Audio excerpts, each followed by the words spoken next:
Canucks head into Montreal looking for another W, and it looks like they're going to have their ace between the pipes. The Rink-wide Vancouver pregame show starts next.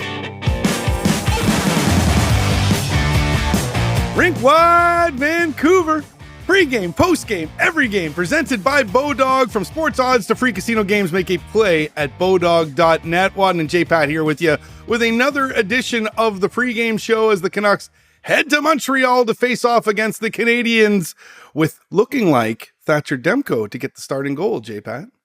Yeah, not a surprise here. Back-to-backs. Spencer Martin did his part, delivered a victory in Ottawa last night.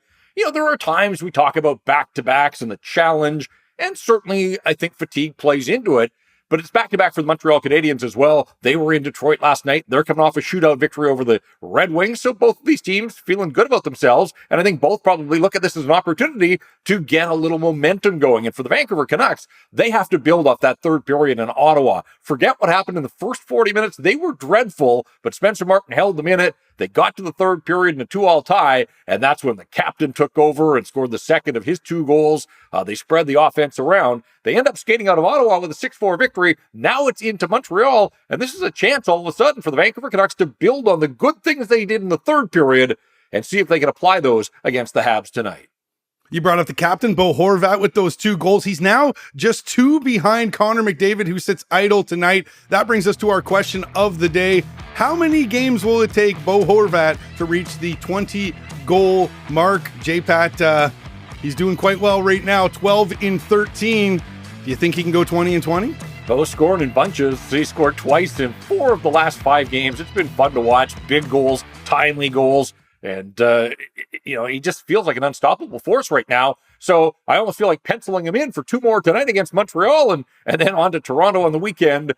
He's not going to score 2 in every game, but what a run he is on. 20 and 20 is certainly not out of the realm of possibility. And with Connor McDavid sitting idle tonight, if Horvat gets his 2, imagine that. He would come out of the night tied with Connor McDavid for the National Hockey League lead. We're getting ahead of ourselves a little bit, but hey, maybe he ups the ante. Maybe he scores a hat trick and passes Connor McDavid. The crazy thing about 20 in 20 is that if he can get to 20 goals in the 20 game mark, like people talked about 30. If he could get close to 30, he scored 30 last year, 31 with the injury. He'd have 62 games remaining if he stays healthy to get the 10 goals he would then need to reach the 30 goal mark. So what a start. And he's just building momentum. We know the sidebar stories, and really not much of a sidebar. I mean, it's front and center with him and his contract, and the meter seems to be running right now with Bo Horvat. It's been an incredible start to the season. It's what you want from a leader. It's what you want from your captain, and they would certainly sign up for a few more Bo Horvat goals tonight. So I say, why not? 20 goals in 20 games. Might be a futures bet there for you if you want to take Bo Horvat to win the Rocket Richard. Might be a little bit of value there right now. Canucks full value over their last 6 games, despite many flaws so far this year, 4-1-1 over their last 6. Yeah, and I mentioned Spencer Martin earlier. Obviously, he has done his part. They are spreading the offense around because it's not just Bo Horvat, but he is scoring at an outrageous rate. But Elias Pettersson, Andrei Kuzmenko, and even though JT Miller hasn't really dominated the game yet, he's picking up his points. I think you say the same thing about a guy like Quinn Hughes. And then last night in the third period, some unexpected offense. Jack Studnicka, one of the newcomers, he pitches in. Oliver Ekman-Larsson, we've been wondering about goals from defensemen. Well, it looked like Brock Besser's goal. In fact, in the building, it was announced as Brock Besser's goal, but if people missed it, it was changed after the fact. It goes down as OEL's goal. So just the second goal by a Canuck defenseman this year. The other one from Kyle Burrows, who is having trouble getting in the lineup right now. But you're right. They haven't all been pretty, but somehow, some way, the Vancouver Canucks on a run of 4-1-1. And again, going up against a Montreal team that is sort of middle of the road. This is an opportunity for the Vancouver Canucks. And the crazy thing, Andrew, is that when they were winless in 7, we said it's going to take a streak like this for this team to get relevant again. And 4-1-1 is impressive. A chance to make it 5-1-1 in 7 games. But really all that does is get them that much closer to 500. And we know that 500 isn't going to be good enough at season's end, but it will allow them to sort of hit reset on the season and then start from there. So, there's flaws in the games. They keep having to outscore a lot of their mistakes, but the beauty is that they've got the offensive firepower, and they showed that again last night in Ottawa. You mentioned that win by Montreal, 3-2 shootout win over Detroit. That snapped a 3-game winless streak for the Habs. They're going to be without Josh Anderson, and it looks like they're going to be out without their first overall pick in Yuri Slafkovsky. Yeah, he gets a hearing from the National Hockey League, so by the time faceoff rolls around, we'll likely know his fate. He may not be able to play in this one, and that's disappointing. I think you want to see the top picks in the National Hockey League do their thing. He scored 3 times in the 10 games that he has played.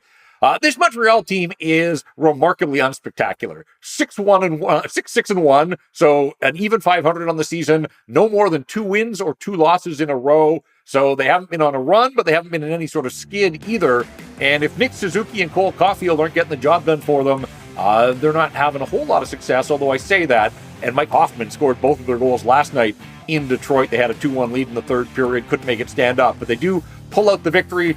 Sounded like Jake Allen was terrific in goal.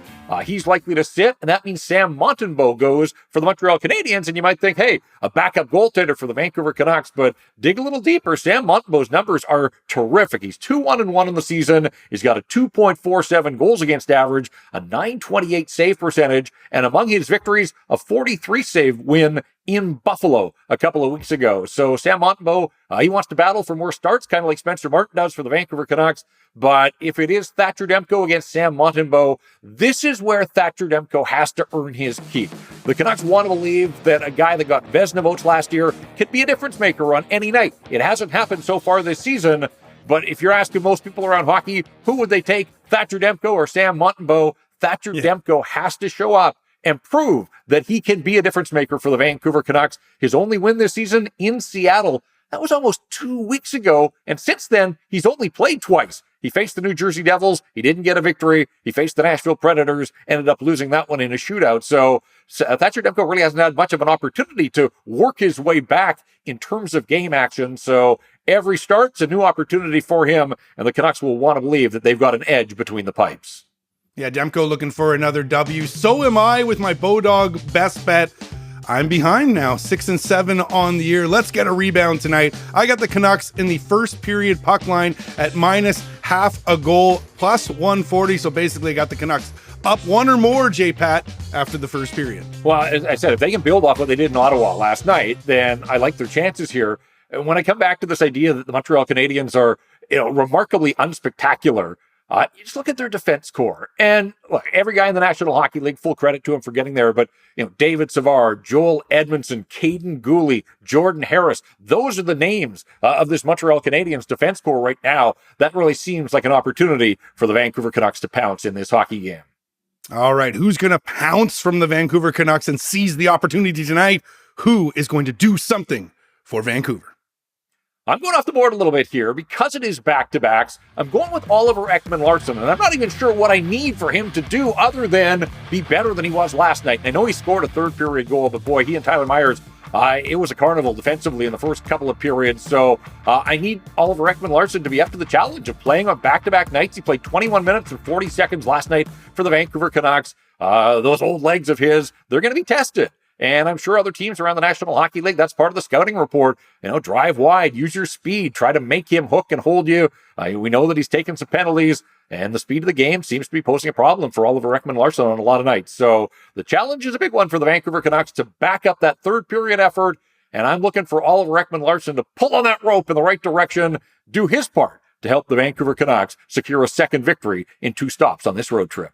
New feature in the rink-wide pregame. JPat wants you to be better, Oliver Ekman-Larsson. Let's see if he can be better tonight. See if the Canucks can be better and get themselves another W. We'll be back with the post-game show as quick as we can after the final horn. We want to hear from you as well. Let us know how many games for Bo Horvat to reach that 20-goal mark. And hey, who do you want to be better or do something tonight from the Canucks? Leave it in the comments below. This has been another edition of the Rink Wide Vancouver podcast presented by Bodog. For Jeff Patterson, I'm Andrew Wadden. Remember, Rink Wide is the show that always scores.